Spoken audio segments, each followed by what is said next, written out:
Welcome to the next episode of the Entrepreneurial Excellence Podcast. It is a pleasure to have Dave Kline here with me today. He is a entrepreneur, writer, speaker, coach, you name it, sort of a man of multiple different talents, and someone who I actually got to know a little bit a while ago, and we started just jamming on a ton of different ideas. And I was like, I need to have you on the podcast because I know I'm going to learn a ton as a leader and builder of teams. And therefore, we might as well share this knowledge with everyone else before we just get too deep into it, a call on our own. So Dave, thank you so much for being here today. I love it. Thanks for having me. A one-to-one to many workshop. That is the idea. You can tell me all the things I'm doing wrong and maybe how to apply them and fix them. Although I really want to hear about all the mistakes you've made and how you've hopefully fixed that for yourself. I don't know if you have a long enough podcast, my friend. We can go on a while. We can go on a while. But before we kick it off, to give people a real handle on kind of who you are, I mean, you have this great sort of description of yourself, and I'm going to read off some of these key pieces for folks. But I mean, so in some ways, Dave is a really new entrepreneur, right? He's really been just at the entrepreneurial game really for just a year, but he spent decades leading high impact teams with, at Bridgewater, which is pretty famous for those who don't know, but one of the most famous investment firms of all time, consulting, financial services. He's done 14 different cohorts of early career leaders to help train them at different companies. We definitely will talk about this. He had 37 direct reports basically thrown onto him that he inherited when he was in his 20s. That is bigger than many startups. So I can't even imagine what that was like with 37 new direct reports. He's managed and recruited hundreds of different people at Bridgewater. He's done a ton of diagnostic sessions. He's done over 1,000 performance evaluations, which being able to be good at that and getting real outcomes is its own set of skills. And I'd love to know whether it's actually valuable in some cases too. And he also, to top all this off, his team when he was at Moody's in their top performing year had 385 million in revenue. Does that sound about right? I guess the only one that's outdated is 14 cohorts. I think we're at 23 now, but otherwise the rest sound about right. Okay, not bad. So Dave, the first question I'd love to ask to everybody, right? This is the Entrepreneurial Excellence Podcast. How do you, for maybe yourself, but also for the great entrepreneurs that you've seen and worked with, define excellence? Well, you're going to be so annoyed throughout this podcast because I have a very hard time giving you the one size fits all answer. I work with a range of entrepreneurs and I include myself in there and say, like, I think each person has to define it for themselves. Like if you asked me, and I think it also can change. So like for me, excellence for me right now is judged on personal sovereignty. Like, can I work with who I want to work with, when I want to work with them, how I want to work with them? So I'm very selective about the CEOs I coach. We try to be very selective about when we go in-house at companies. Is it a company where we can add a tremendous amount of value and we'll get a lot of energy back? Is it a culture of people who are curious and are going to apply our learnings? Or is it everyone who's going to like fold their arms, look at us skeptically like we're a bunch of, state management trainers and they're going to go in one ear and out the other? Like I don't want to spend my time that way. So for me, that's how I define it. I have others who define it by, the market share. I have some who define it by the impact they want to have on the world. And so I think to some level, you yourself have to say, like, well, what is excellence? Like, what is probably the point we'll never fully achieve that's off in the distance that inspires us to get started and keep going? So I love the idea of personal sovereignty. I think it's actually a fantastic definition, but I would actually argue that's a definition of success and not necessarily excellence, right? So to push back on that a little bit, just in the definition, not the other part, but is, success might be to you personal sovereignty. Like you have to be good enough and excellent enough at your job to be able to pick and choose who you work with and when you do that work. Or you have to be so excellent at your job that you have financial freedom and outcomes that are good there. And that's sort of the definition of success. Maybe, so the excellence part, what are the elements of excellence that have enabled you to be at a place in your career where you have that personal sovereignty? What are those elements? Like obviously we just read off this amazing CV of things you've done. Mm-hmm. What are elements that you have that enable you to become that excellent person that gives you that definition of success or that freedom? Well, I think for me, I do a couple things at least above average. Everyone else can decide if they're excellent or not. I think I take relatively complicated concepts and make them clear. And so sometimes that's in my writing. Sometimes that might be on a podcast. Sometimes that is in a one-on-one coaching session with an executive. And so I think a lot of times people can tangle things and make them more complicated than they are. And I think I can break them down and pull them apart in a good way. I think I'm above average at that. And then I think there's another piece, which I am genuinely energized about seeing other people win. And so that allows me to be extremely patient in terms of developing in people. It allows me to keep trying. If we can't do it, like what's the other way? What's the other way I say this? What's the other technique? Is it finesse or is it force? Like, what are all these things where I think others might give up? And so I think if you combine the ability to create really clear synthesis of what's big from small and what matters, what doesn't matter, and you are genuinely rooting for people to win and willing to invest in that, like that in the game that I'm in, I think is what allows me to, again, it's hard to be like, I'm excellent, but I think I'm pretty good. The market would suggest I'm pretty good. Yeah. And that's, and that is maybe the way, is that the right way to measure, at least as sort of an entrepreneur, even if it's just an entrepreneur of your own career, is that the way to sort of measure if you are excellent? Like essentially it's the market deciding, like you're getting promoted, you're getting more responsibility, you're getting more funding if you're a venture-backed startup. Like, is that the way to track whether you are excellent or at least pretty darn good? Again, I'm not sure because again, the circumstances matter so much.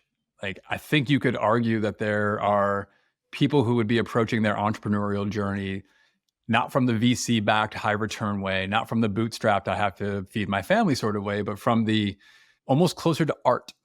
Like, I have a purpose that I have to go fulfill.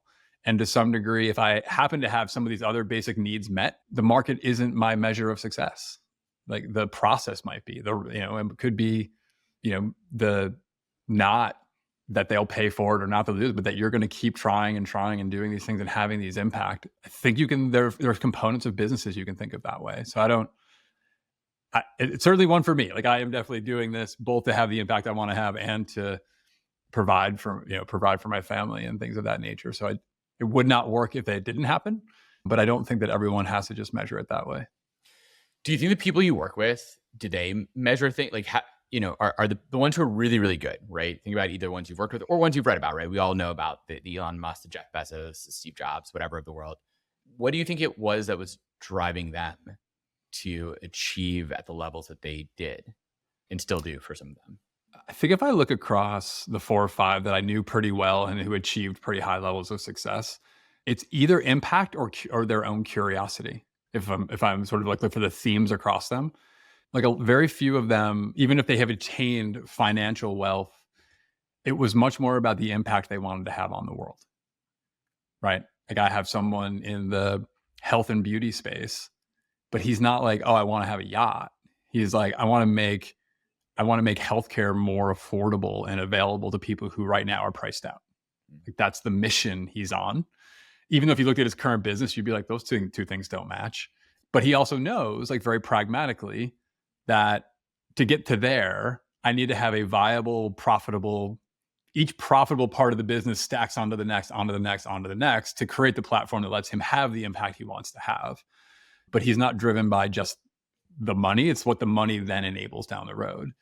The curiosity one, it's another thing. I just see, like, across 3 or 4 of them, it's like they're stringing together, like they're just digging and digging and digging. And then in many cases, either sharing or capitalizing on what they learn, which then funds them being able to be more and more and more curious. And again, the deeper they get, the more that they master, the more that what they share is valuable, and it creates this compounding cycle.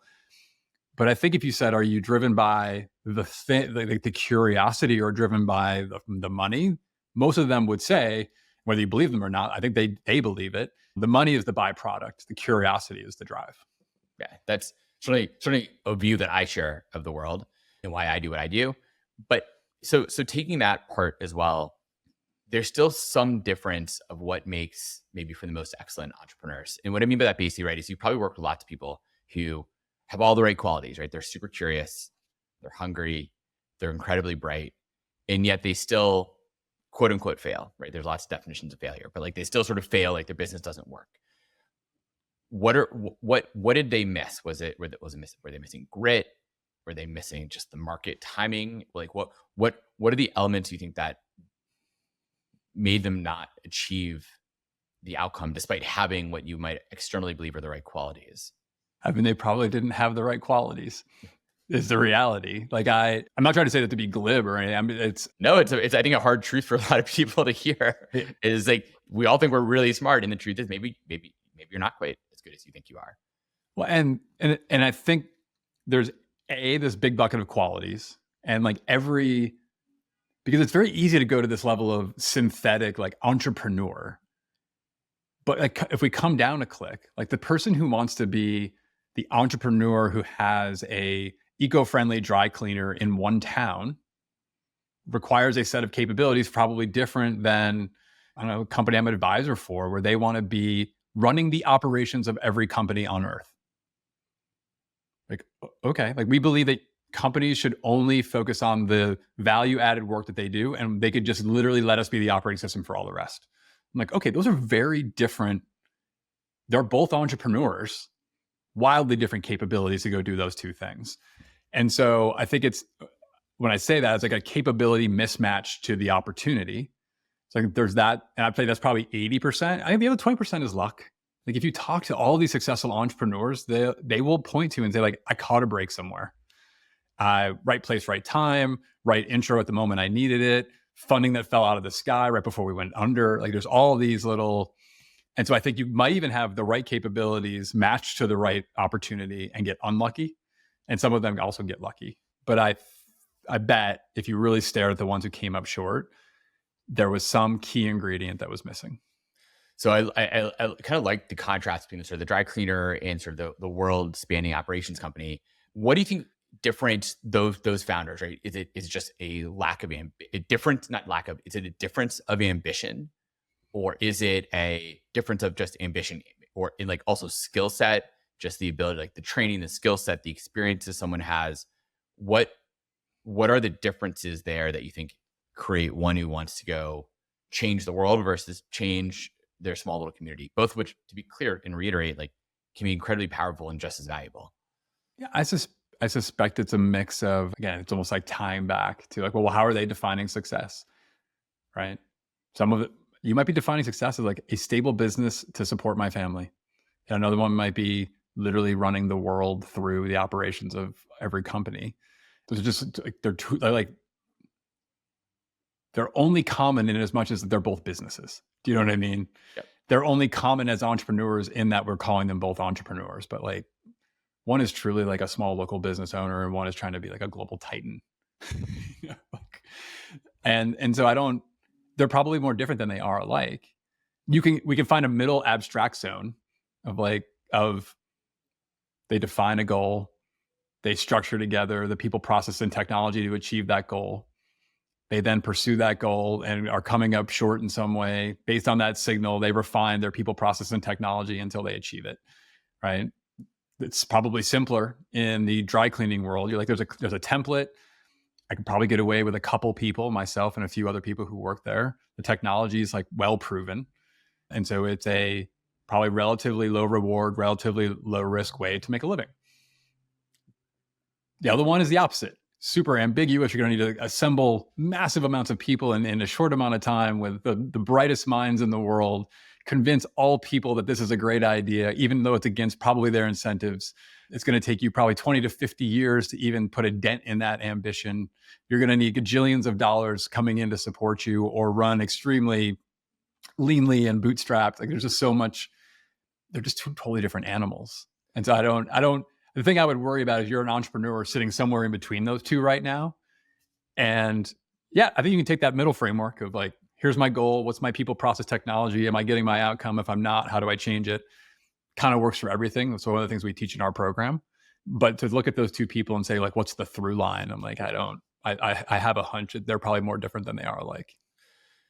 What are the right sort of people do you think that should take or go down that path of being sort of an entrepreneur? Right? Most of our audience is more on the sort of venture backed, sort of, I want to change the world in a really, really big way perspective right now.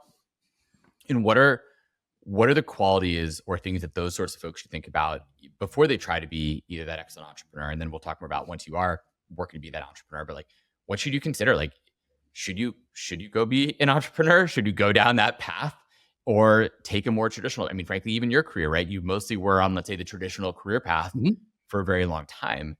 What are the pros and cons of those different pathways for folks?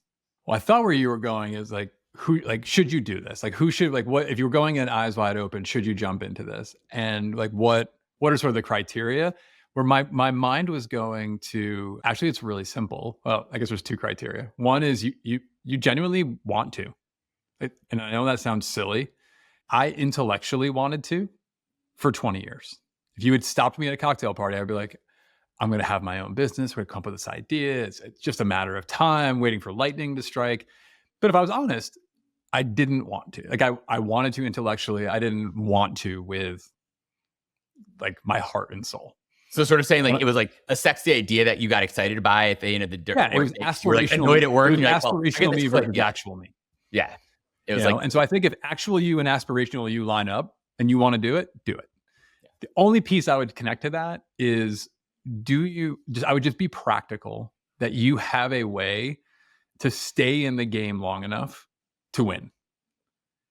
So I do think sometimes people are not, the actual and the aspirational line up, they jump in, they're overly optimistic about like, we'll make money in 3 months and I'll be able to pay myself, when in reality, it might be 2 years. And a good idea in the right context with the right capabilities comes up short because they had to bail and they had to go get a job. Or they had to, make some sort of compromise. And so, again, I think some people solve that with funding. Some people solve that through, a search fund. Some people solve that because they have a trust fund. Some people solve that because they can go on, they can live in high austerity. I had to solve that for myself by working for 20 years and having a runway that gave me the comfort to let actual and aspirational me line up. Yeah. But I think if you have those two things, go get them. Like if I was whispering to myself, I waited for my runway to be too long. I've set it up to be, landing commercial airlines, and I really just need to get a prop plane up and down. Yeah. In is there like, so okay, makes total sense. Want to maybe jump actually to certainly one of the more famous founders that you probably worked with ever, Ray Dalio from Bridgewater. What sort of qualities did he have that made him one of these essentially world famous and probably will have an impact for many generations, at least some of his ideas, what he did, how he did it to come, which is really rare, right? That's probably one of 10 people every generation who make that sort of impact. What made him stand out? What are the qualities that made him stand out? There's two that jump to me. I would have said one is almost obvious. He wrote a book using the same word. And then the other was something that I got to marvel at seeing in person. So I'd say the one that's more obvious, he, like Elon and others, are actually first principle thinker, taking things back down to their core elements and saying, well, does that have to be that way? Is that right? What are we missing? Could it be done differently? And I think that's just very true.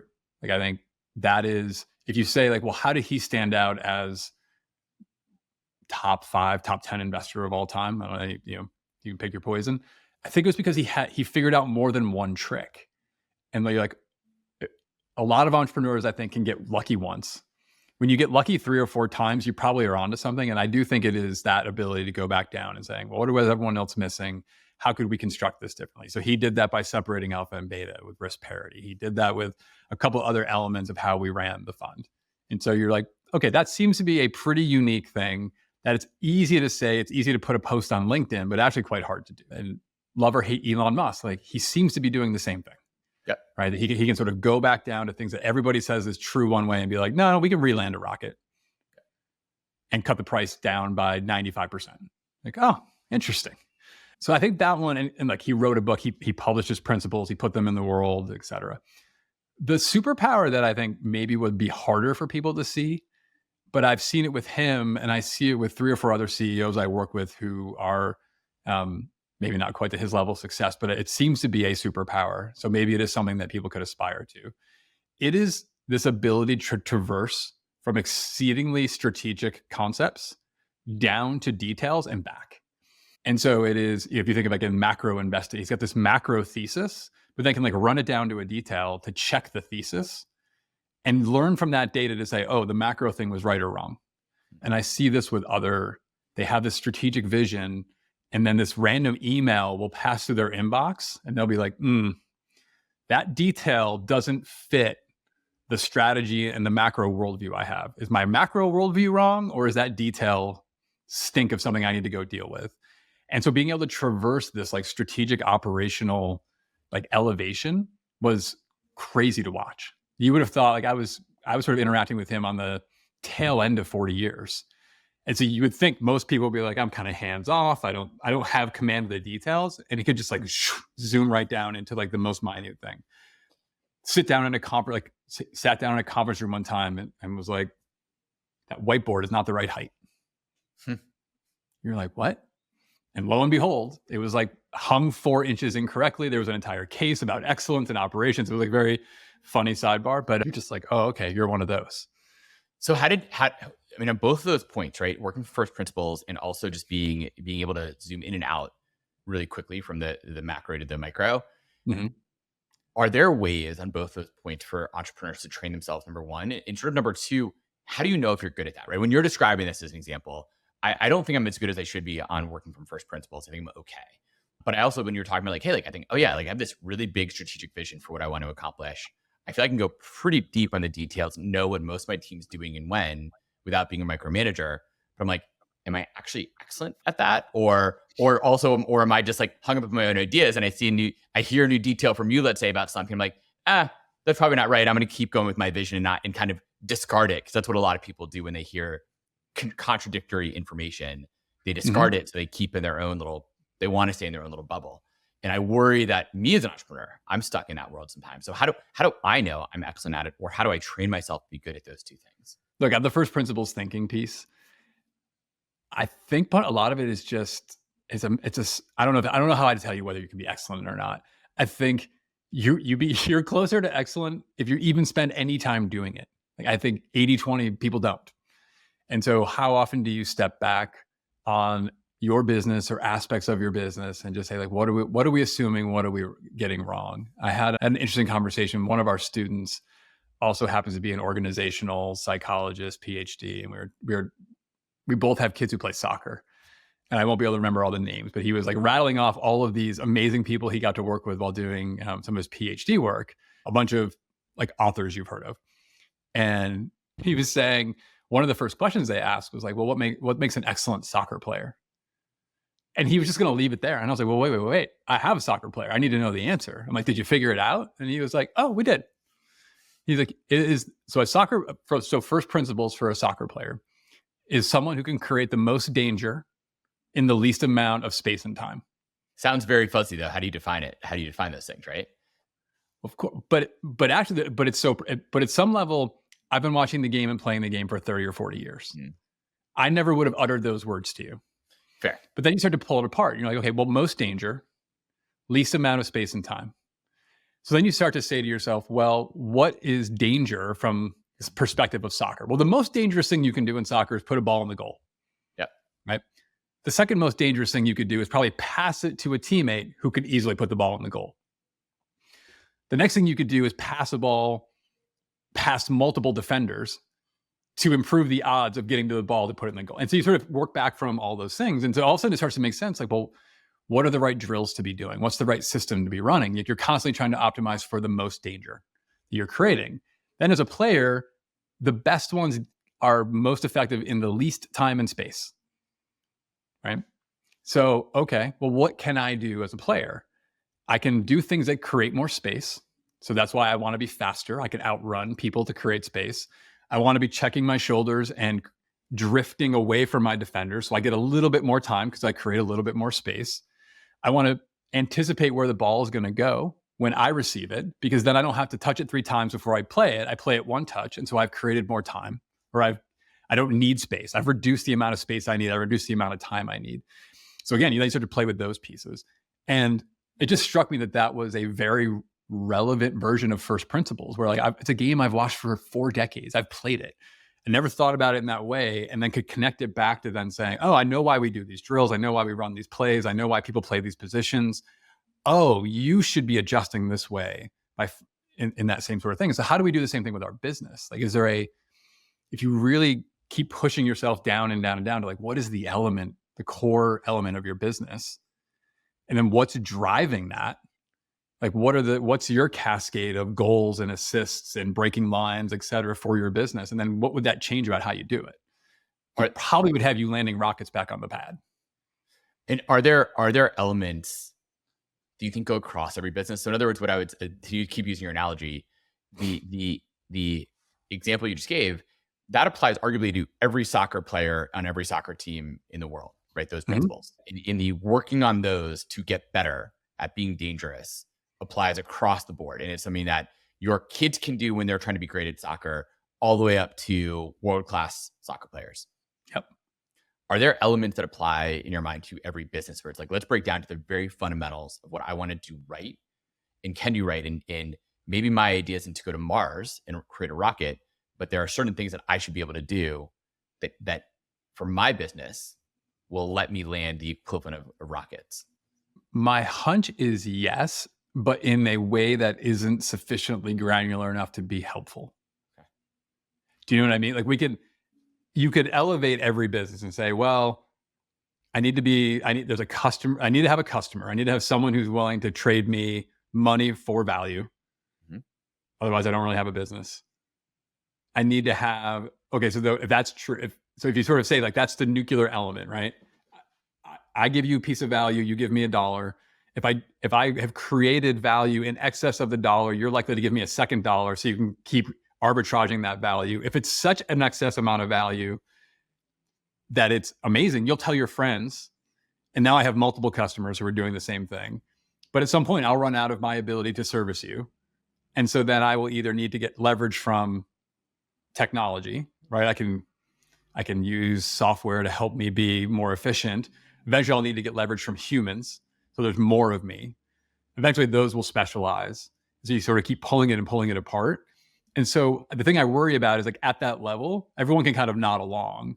But unfortunately, the decisions at each of these moments are going to be different by business. Like the dry cleaner, getting software for the dry cleaner probably isn't that helpful, but getting another staff member might be, you know? So I agree in that part's true, but maybe then to think about it a different way, like going back to even your Bridgewater experience, are there certain elements where it's like, okay, culture, hiring, excellence at every job level that people are doing? I'm guessing those are certain qualities that Bridgewater tried to have in place, irrespective of whether you were in HR, business development, trading, you name it, across the board at Bridgewater. They said these are 4 things that are required. And my bet is, please tell me if it's correct, that those are applicable universally across every business. No. Okay, so tell me more. I would have said, you had me until you said, but it's applicable to every business. Okay. And just the reason I say that is because I believe every business has a purpose.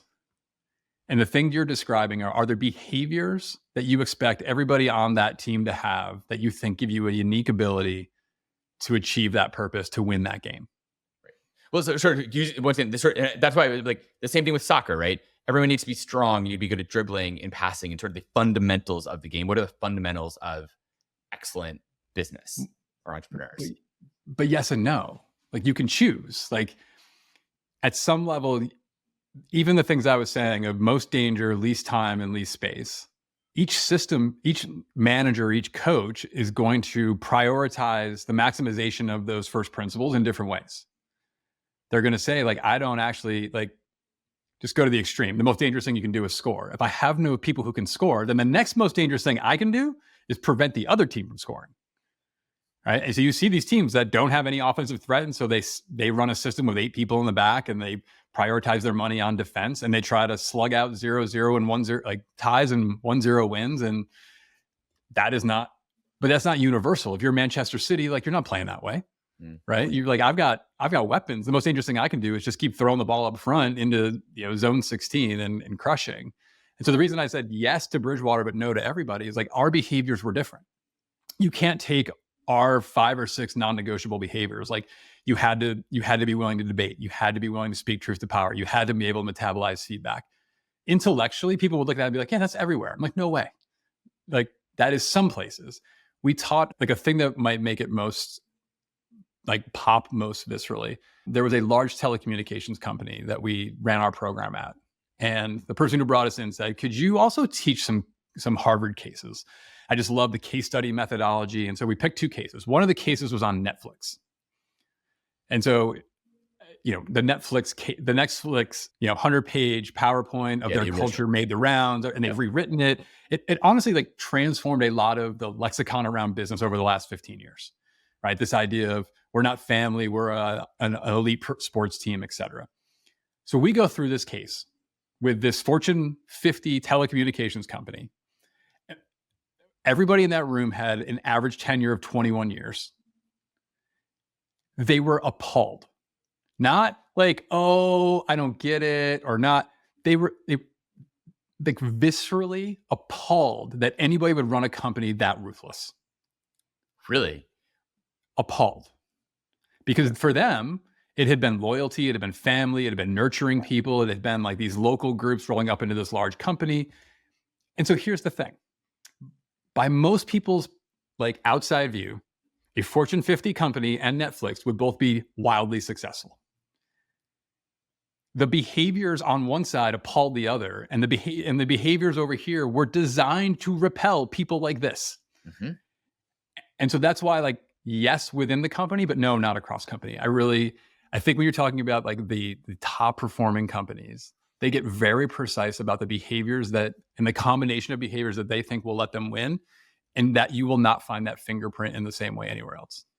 Do you think though that there is a level?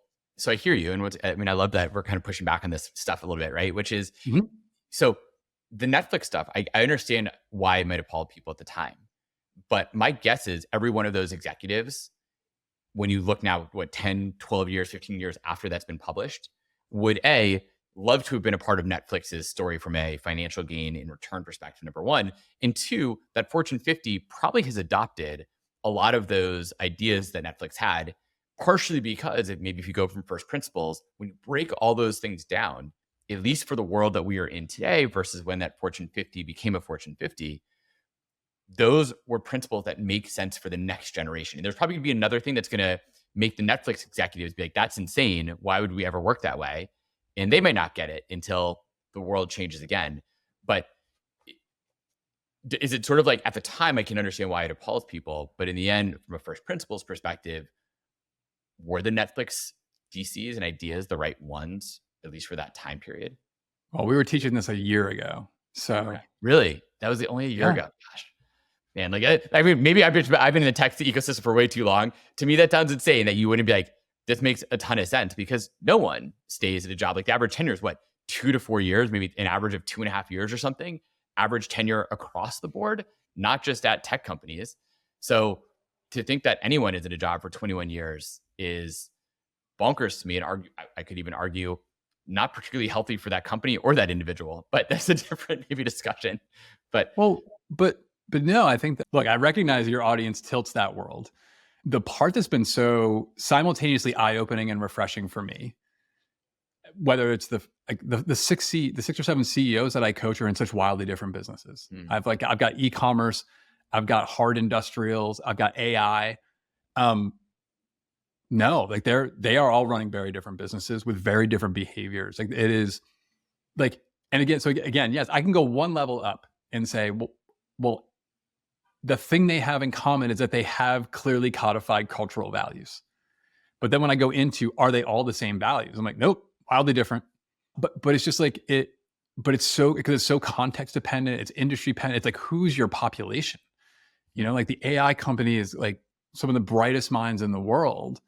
The hard manufacturing company has like hourly workers, some of whom you're like, it's totally fine that they only have one felony. It's like, but both both companies are growing over 200%. Not bad. Right.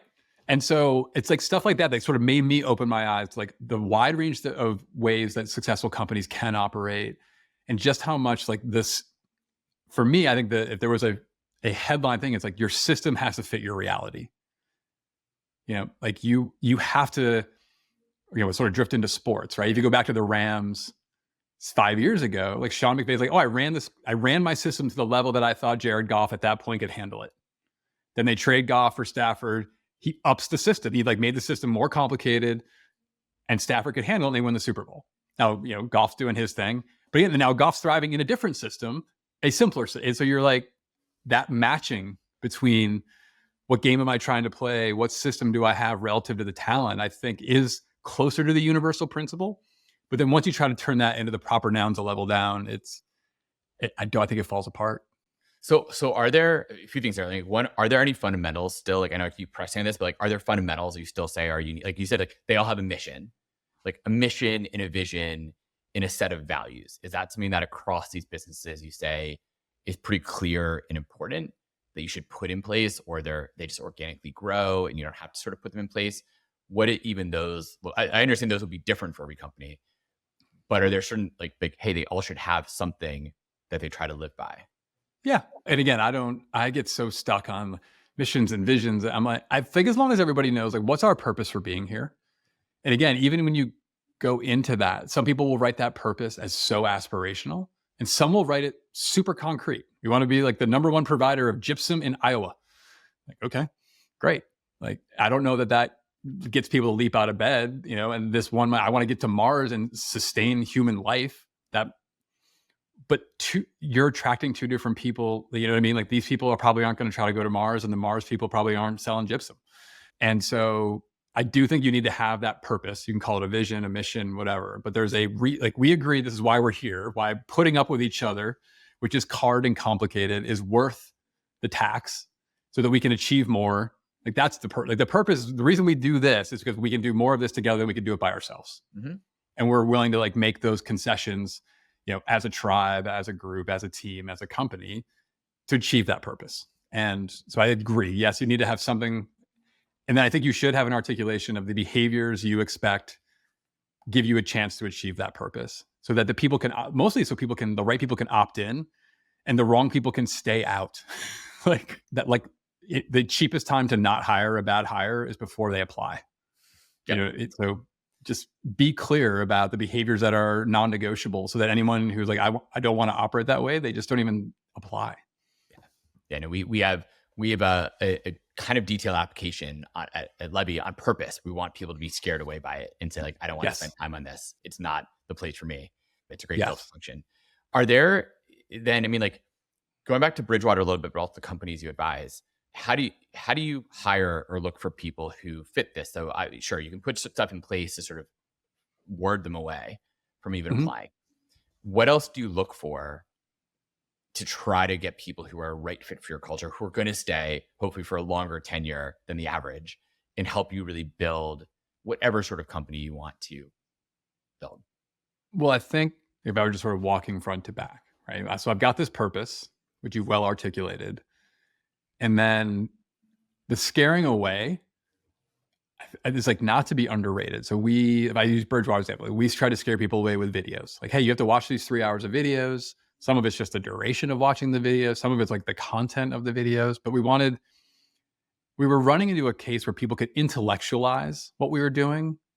And then when they stepped in, they were like, oh, this isn't what I thought it was. Like, oh, radical transparency. You should say what's on your mind. Don't worry about it.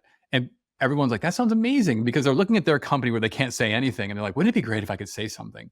They forget that it means everybody else can say stuff to them. And so you're like, oh, you're looking forward to a critique from a 22-year-old, even though you're a 35-year-old, 12 years of work exec. Yeah. You're down with that? Because that's how this works. It goes both ways. And so we learned that they would come in and be surprised, and they'd flame out very fast. We tried to pull all those. Oh, here's a video of someone getting fired in front of 60 people, running from the room crying. Oh, she gets rehired back in a week. Everyone good? This is radical truth. We're working through radical truth, So I do think we would do videos. Some of those would be like interview questions where we'd say, looking for examples of things that, look, if you're not truly like this, can you self-select out? We worked with a company. They're a consulting company. They do I would say they've elevated analytical thinking from a skill to a value. Like, really, you can't be at the company unless you are constantly thinking through the world in analytical ways. And it was funny, as we were at a dinner, and I started to ask, they were like, we're really struggling. People are coming through the pipe and they're not analytical, but we're not catching it with some of our current stuff. And so I asked the first one, do you have any spreadsheets or models you run your personal life with?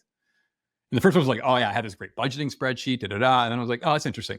Next person, oh yeah, I'm training for a marathon. So I have this spreadsheet with this macro that tells me exactly what I need to eat and the running and the distance. And then the next one, we go around the table. It's like 16 people, 16 for 16. They all have personal life models. And so they added to their application, tell us about a model you use to run your life. A couple bullet points. Applications came way down. Fidelity of the people who came through went massively up. And so just, I look for things like that where we call them the non-negotiables. What are the behaviors that when you look at all of your stars, or you look at the people who are really thriving in your company, that do have that through line of behavior? And can you do something that really, if you have one of those personal models, you're like, this is the greatest question ever. Like, look, which one will I pick? Yeah, right. Because you want to go so deep on it and you want to tell the whole world about your personal model and what you're doing. Right. And if you don't, you're like, I don't know if I want to work here. These are kind of weirdos. But like, you want to find your weirdos.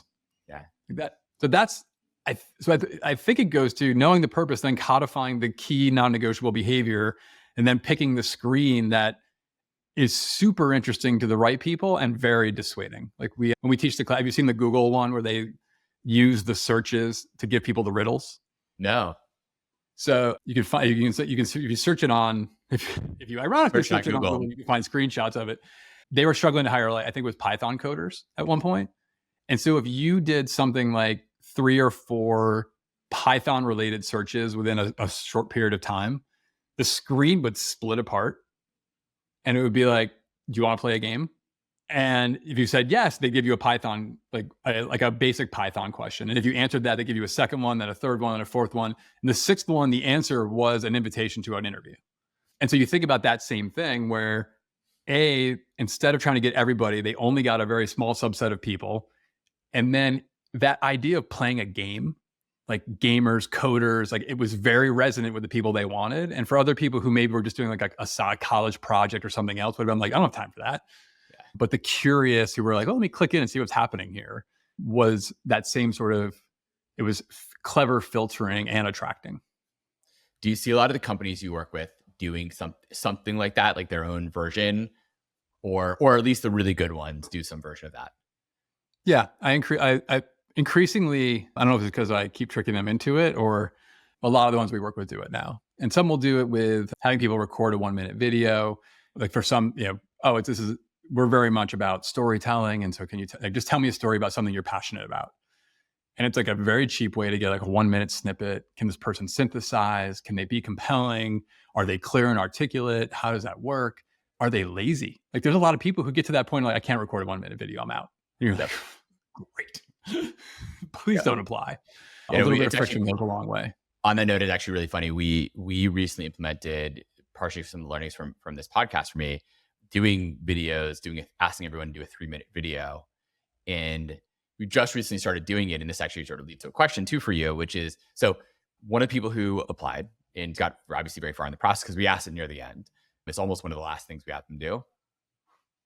He made his video, but he ended up basically reading off all the answers to the video, like very clearly just reading from what he wrote.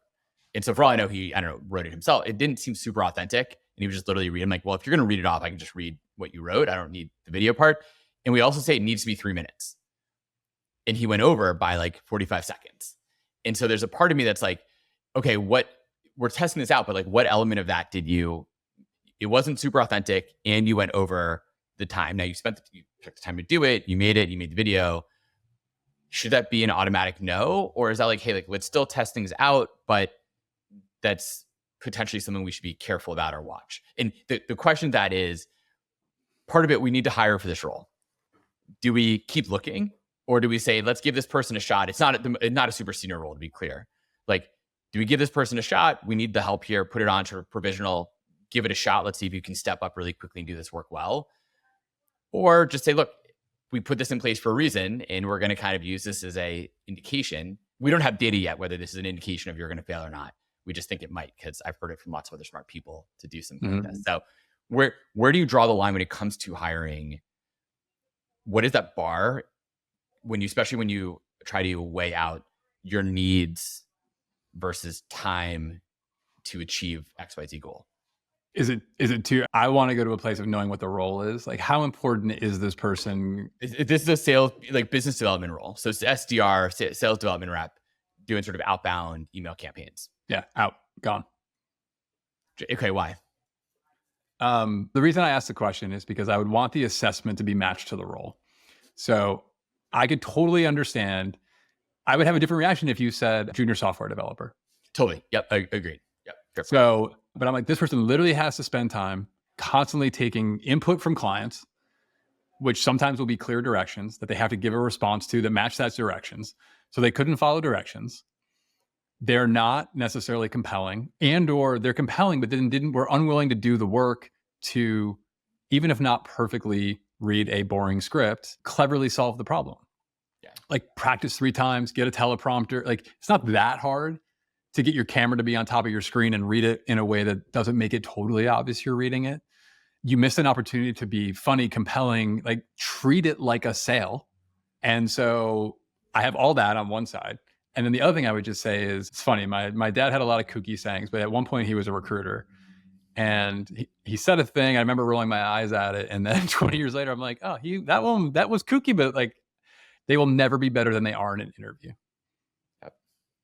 And like, and it goes, and for what, the other thing I've learned is it goes both ways. The company will never be better than they are in the interview process either, but they are trying exceptionally. This is what it's like when they're trying.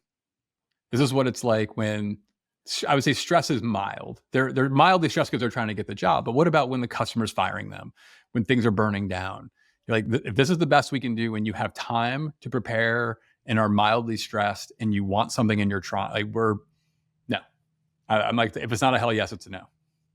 Yeah. Okay. That actually, thank you. That helps answer the question that I've been sort of struggling with. Because I'm like, well, we could hire him, put a provisional, see if he can kick butt there. But no, I mean, that's also why we have this part in place. And I agree with you. I mean, we've had other interviews that we've done where, I mean, another sales SDR role that we were trying to hire for, I missed the first meeting. It was during a holiday, so I wasn't looking at my calendar and forgot that it was scheduled for that day. That was my fault. We rescheduled it. He told me when he rescheduled it. He put it on for the wrong time on my calendar, so he missed that call. I actually followed up. He didn't write back. And that was it. I'm like, well, okay.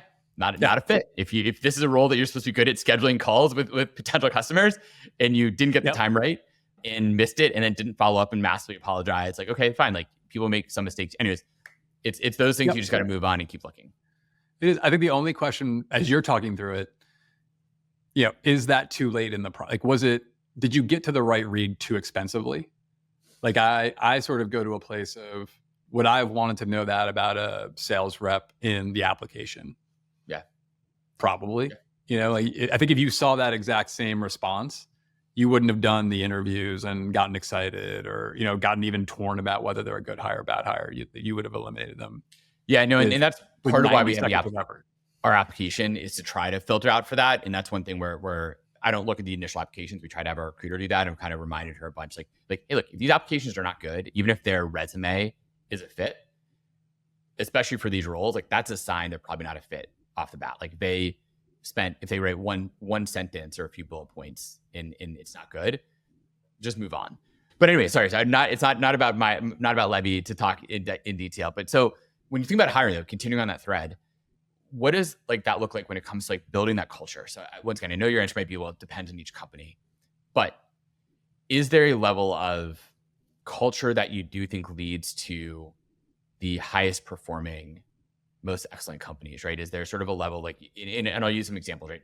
Bridgewater, Amazon, most of like Elon Musk companies, like they are known for really burning people pretty hard and working them really, really hard. And it's really intense. Mm-hmm. At the same time, those companies have built world-changing outcomes.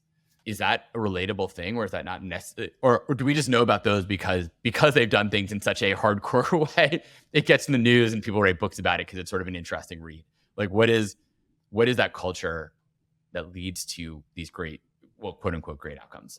Yeah, I think we know about them because of their success. Then people get curious.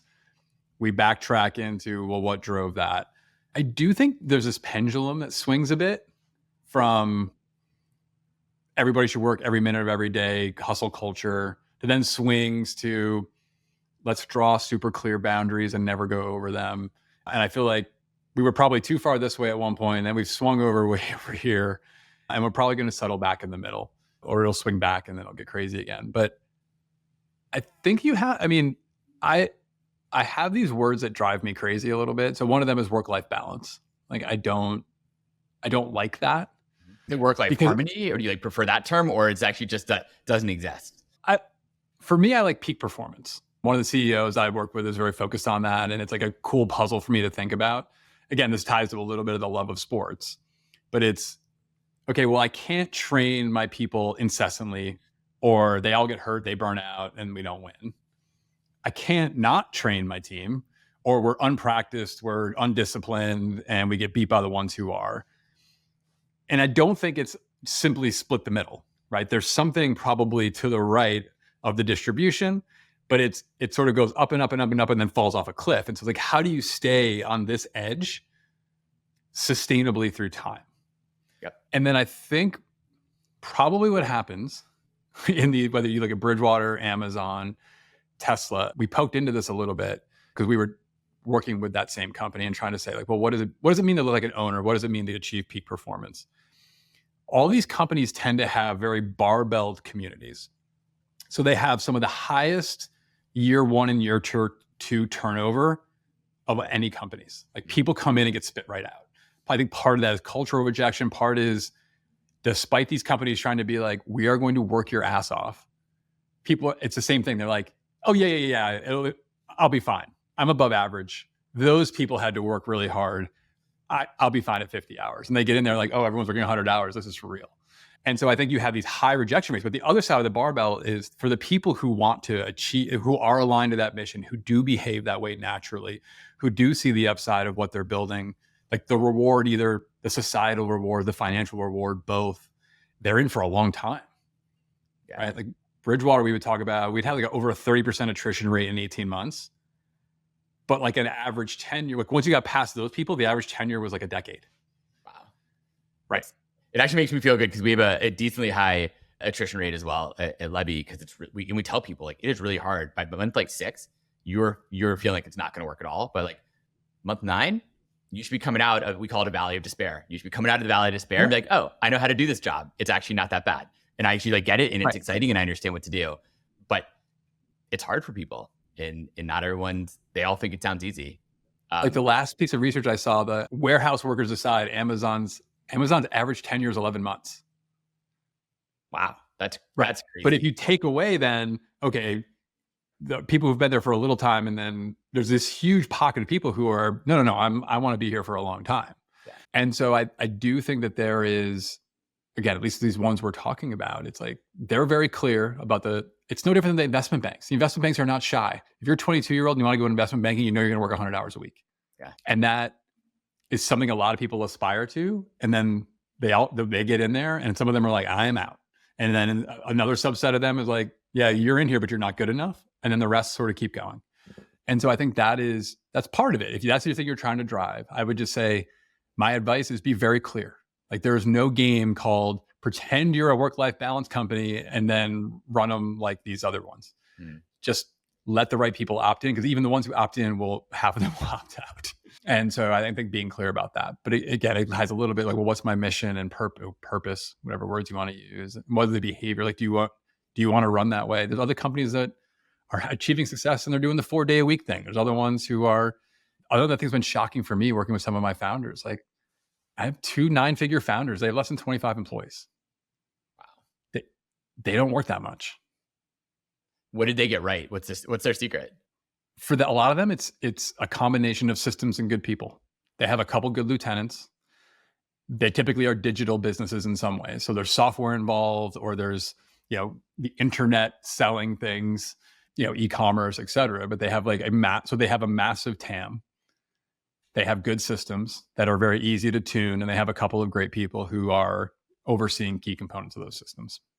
And do they at that point like overpay those key people and keep in build, like what keeps those people energized and excited too? I would have said over reward. I don't know if they overpay them necessarily. Like I think the thing they do really smartly is they deeply know them and allow them, like create the life for them that is most engaging and exciting. So you were saying that, I was going to, no, they're paid well. Like they're rewarded for the value they create. But in one case, he lets them, like, they're in two different continents. They work the hours they want to work. It's more, he's actually embracing the idea that it's outcomes, not effort. So I don't really care where you are. I don't care if you do this in 20 hours or 200 hours. This is the expectation. This is what you're building. This is how we're going to grow. And they do it. And as long as they're doing it, he could care less. In terms of, like, sorry, he cares about a lot of things. What he could care less about is what a lot of managers get seduced by, which is like, well, but shouldn't you be working 40 hours? Shouldn't you be here from 9 to 5? Shouldn't you be in the office? Oh, like, that stuff he cares less about. Like, if I'm getting the outcome, I'm getting the outcome. Great if they're efficient at it. Yeah. But that's hard for a lot of us to embrace. How does he incentivize efficiency with those people? Like, what is because I think that should be the goal for people. And this actually leads into a question I want to ask you about performance reviews, and since you've done so many, and how to maybe do those the right way to achieve the outcomes. Presumably that's to help achieve an outcome that you want to get, which is maybe peak performance, to use your term. Well, again, I don't think he's incentivizing the efficiency per se. He's incentivizing the outcome and not creating the counter incentives to be inefficient. Like, we do this a lot. Like, when we say you have to be in the office, when we say the standard work hours are 9 to 6, 9 to 5, whatever it is, like, you're creating this counter incentive to someone just achieving the heck out of the goal and going home or going to see a soccer game that their kid's playing or whatever else. And so I think it's mostly that I'm holding you accountable to this. This comes with risk and reward. Like, if you can't achieve the outcomes, I will replace you with someone who can. If you can achieve the outcomes and you can do it in 10 hours, like, good on you. You know, we want this growth, these margins, et cetera. And they're signed up for that because of the other things. Like, they're getting financial rewards. They're working in a remote village in Spain. They're doing whatever they want to do, like that. But that total package is tailored to that person and that system. Are there processes or systems you've seen all these great companies put in place that are at least somewhat generic, right? It's like, I'm sure once again, there's still different per company, but like, hey, Bridgewater tracks every action you take. I don't know, but like, what are the things where, like, hey, like, we do X, Y, and Z, and this has a higher chance of leading to the outcomes we want to incentivize for? So I'm just pausing to think, like, be thoughtful with my response, because there was a cynical part of me which I try to bury down. I don't have very much of it. I was like, most companies, like, I feel like sometimes succeed despite the systems they put around everybody. Yeah, I mean, a lot of startups, everyone's like, this place is a total shit show. I have no idea what's going on. No one knows what's going on, and yet the company still succeeds. Yes. And the thing is, like, I'm like literally going with, like, especially my startups, I'm going startup by startup and being, is there anyone that's not a shit show? And the answer is no, they're all shit shows.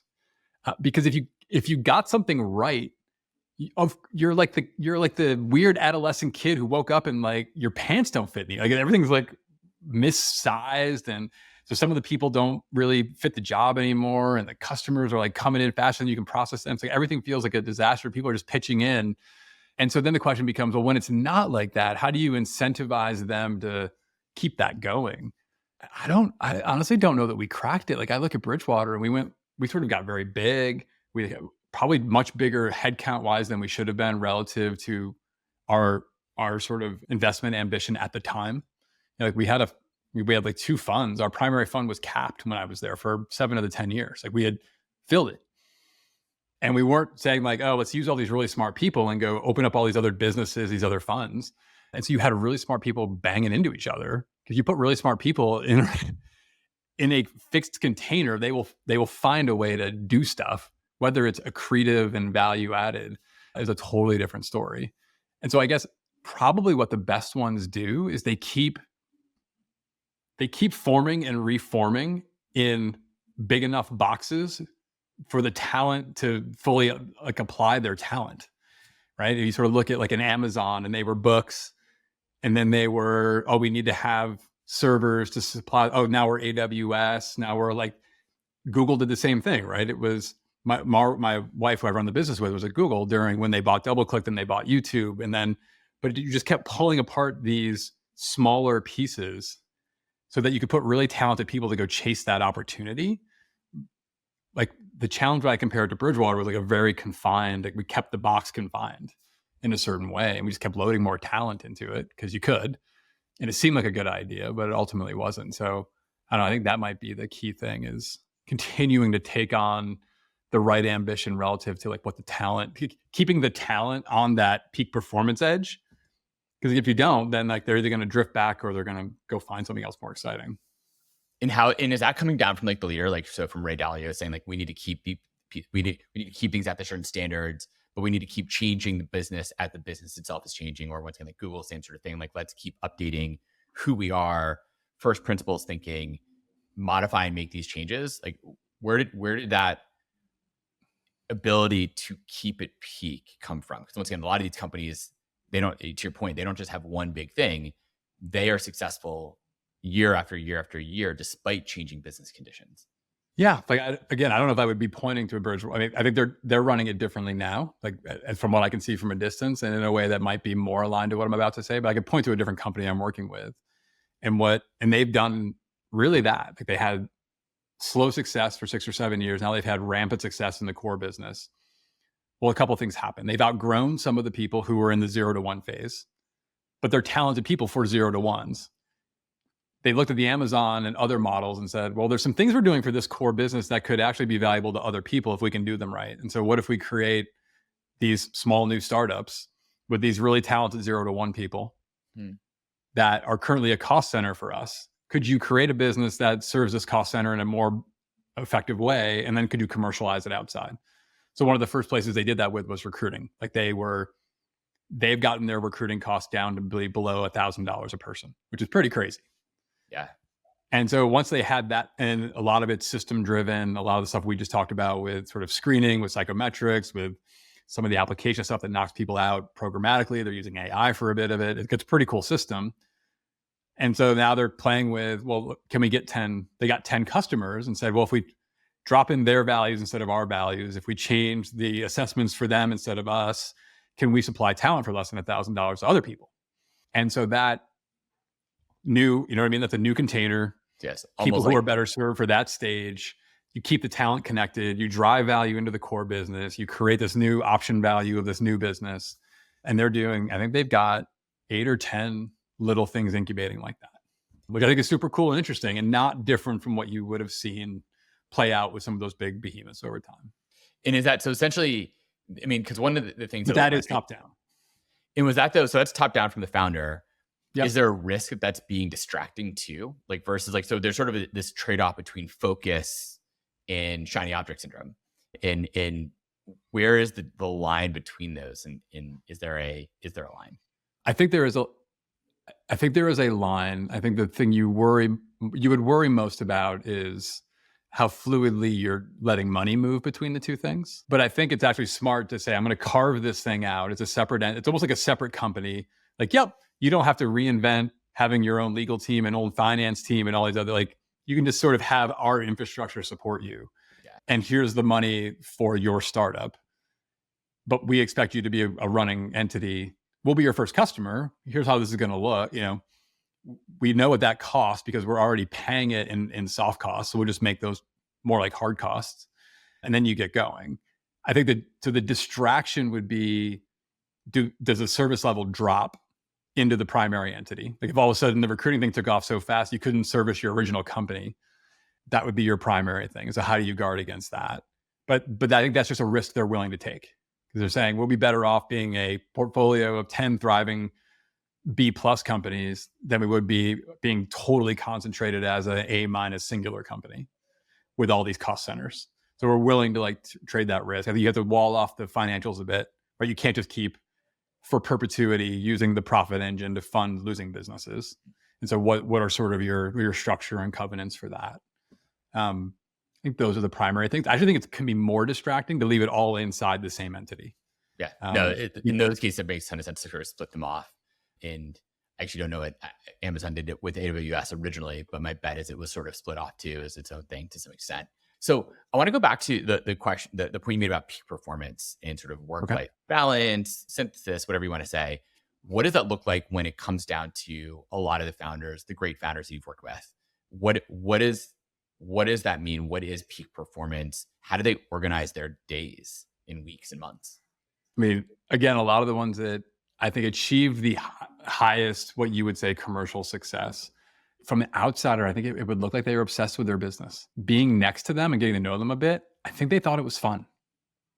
Like multiple of them would joke that like my hobby is my business. And so I think that's part of I don't know that's the only solution. I know others who I know a founder who has a holding company of 17 companies, totally balanced life.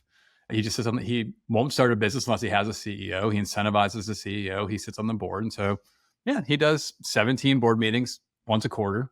That's his biz, which is cool. And he does social media stuff and loves it. And so there's definitely different ways to do it. But for these, I think for your VC backed, I want to change the world moonshot folks, it's yeah, they're obsessed. They surround themselves with highly driven people. And so okay, well, what's peak performance? It is, how long can I make the longest, how can I create the highest volume of high quality decisions on a daily basis? And so again, that one's going to be a little bit person to person, right? I have one who really prioritizes the sleep, the fitness, the cliched morning routine guy, and then just goes hard for 14 hours. I have another one who seems like he's just never off. I remember waking up. I was working with Ray when he was in his 70s, and I would wake up at 5:30 and I'd already have emails. I'd be like, dude, I know you're in my time zone. How are you awake? I do not want to be doing what you're doing when I'm 70. But I don't know if I don't think that's learned. I just think that motor is there. And so. And do you think for a lot of these founders, so they can't, if it's not learned, does it, do you think they come at it from day one where they're just obsessed with it, or because they got good at it, it led to this obsession going forward? In other words, maybe Ray wouldn't have been Ray. What?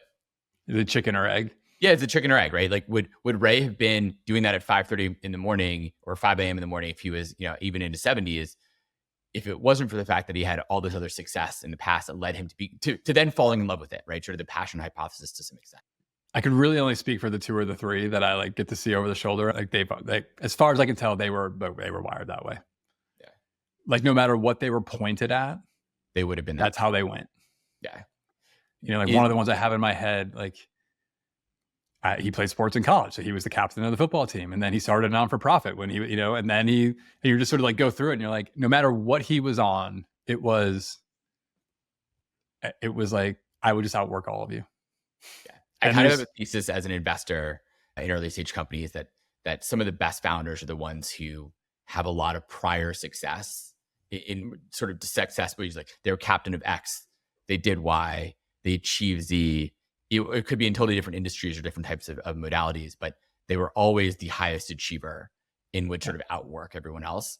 And I need to think through how I ask those questions properly when I'm making investments, but I do think that is a shared trait among many of the people who've had the best companies.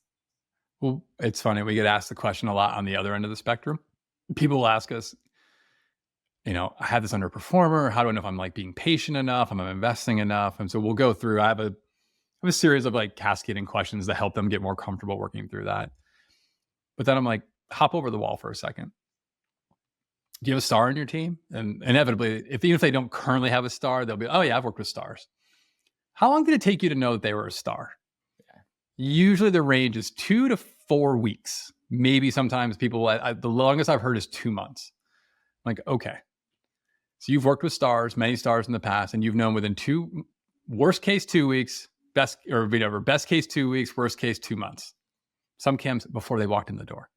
You're not talking about this person who might be underperforming at month 9. What are we talking about? And to some degree, I think there's something to your investment thesis, which is stars can't help themselves. They just can't. It's not a skill. It's not a morning routine. It's a value. Back to your original question of what is excellence? For them, it is winning no matter what game gets put in front of them. I think it's why a lot of them keep going after the money. Because you're okay, so you have more money than you'll spend in your life. Why are you still doing this? And they're well, there's more levels to this game. I haven't won yet. Yeah, I think that is very true. It's something that I think about a lot. And people ask the question to me and other folks why do you do it? It's the same sort of point. Do you find that there are any? I almost want to end just on that, but there's so many other questions I want to ask too, and we're going to be really close on time. But a few other quick questions. One, to your point about this person who's not a performer after 9 months. Do you fire that person? Do you try to coach them up, or do you say, look, you're just going to be B+ player, and like I'm okay with having a B+ player who's not going to be a star, but maybe they're really loyal and they're good. They're not going to be promoted in big ways. They're going to be at that level. Like, is that okay? Or do you want a company all A+ players at all times? You have to decide. So one of the gifts I've had is, I would say Moody's was predominantly B+ with some A's. Bridgewater was an A+ only environment. Like, that was the deal. Like, I remember literally being at Moody's and being frustrated because I had non-A players on my team, and my boss being like, we don't have a structure that allows you to only have A players. So you need to sort of get comfortable with the portfolio and be smart about it. Because you're not going to, I wasn't going to have a compensation bonus pool. We weren't growing at such a rate that I could keep all A players progressing at the same rate. And he's like, that's just reality. Like, stop thinking you're somewhere you're not. And it was like helpful to see, like, oh, we can be successful even with a portfolio. And then at Bridgewater, like, we wanted the guy running the mailroom to be an A player. Like, that was it. Like, because excellence was both a like aspiration, but it was also a value. And it was like, no, we can't settle for nothing but the best anywhere. And so it's like Netflix, right? If we can upgrade any position on the field, it'll make the whole team better. And so I think part of it, the answer to your question, depends on which one you're running. And a lot of times I think early, like small businesses or others, like I spoke to an e-commerce group, and a lot of them will talk about like they've gotten to be successful because it was all 8 and 9 figure founders. And they're like, they figured out how to play Moneyball for e-commerce. Like, we can't go compete with Bridgewater for the best software talent. We can't go compete with Google's and Facebook's, whatever else. We can't just pay to win. So we have to go find the people who are broken in some way, but they're broken in a way that works for us. And they arbitrage the market. And so that probably, the real people figure out how to get A players that everybody else thinks is a B player. It's a great, yeah. So knowing yourself almost, and finding the people that fit what's in that cultural thesis of who you are. Because you're not going to get all those the Bridgewater Googlers, partially because you can't afford it. Those companies have a certain level of success that breathes on itself, but also can pay enough to keep those people from jumping ship to somewhere else or whatever those people want. Are there, 2 last questions? Going back to peak performance, are there ways that people structure their days outside of like working out, those sorts of things? Like, do you find the best people like jump in the morning, like, boom, I'm going to email first, meetings first, boom, boom, or it's just like, do they have a list of things they try to tackle every week? What do the folks do to try to be organized and make sure they're moving the ball forward? Yes and no. I would have said no at the level. I mean, there were ones who did deep work and then did transactional work. One who had meetings first, ones who like emailed from the second they woke up. Like, I don't see the pattern there. I think the pattern I see that they all did have, they were all recruiters, not by profession. They were always on the hunt for better talent. Always. There's a book, The Who Method. Oh, Who Method, great book. Yep, read it. And so he talks about in the book the CEO of Aon, and how he's the CEO of like this $15 billion consulting company. He's like, oh, I personally hold myself accountable to hiring 40 people a year. CEO. Like, okay, and so he's like, well, what's the math on that? Well, I've got to it takes me 10 nurtured relationships to lead to 1 hire. So he's nurturing 400 people at a time. And he says he does it in something like 90 to 120 minutes a week. It's like, I just got a spreadsheet, and then I like go, like, I haven't talked to these 15 people. So I send off a note, I send an article, I invite someone to coffee. I'm going to be in town. Can I talk to these 3 people? Just goes through and does all these things. And you're like, okay, that's amazing. And at first you read it and you're like, he must be an outlier. But I go through all of the leaders who have attained this. I worked with a guy, he recruited the beer vendor at MSG at a concert because of like the connection and the charisma and whatever else. I'm like, you're literally recruiting a beer vendor. Like, what's happening right now? But that was just every minute was the opportunity to find a talent who could fit into that system and make the system better. I think they all share that. That's a really well said. And I've heard that from a few other folks too. And it is one of those things that always shocks me, the amount of time that it really takes to be good at that and to do that is also difficult. And actually on that note too, do you find that a lot of these founders, do they interview every single person in the company, or does that stop at some point? I mean, it has to stop at some point. I find that it's usually some can sustain it past 50 people, some kind of tap out around 100. Okay. But I think once you start to have managers of managers, or the growth rate's just too high, like you can't become the bottleneck. And so instead what you end up doing is becoming more obsessed with the system that produces the hires, that's when, honestly, it's when a lot of them show up with us and they're like, can you help me codify the culture?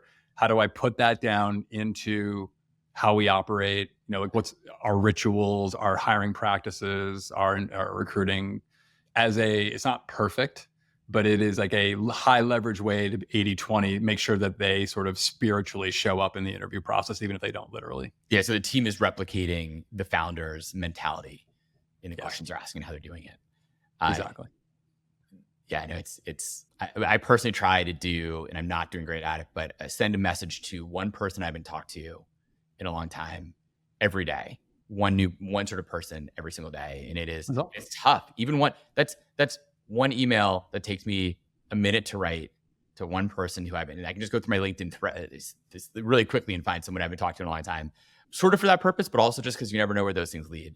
So it's a really good reminder. And I think it's a great thread to maybe end on. But on that note, the question that I ask every single person I interview for this podcast is, if there's a single piece of advice that you could give to every founder to be an excellent entrepreneur, what would that thing be?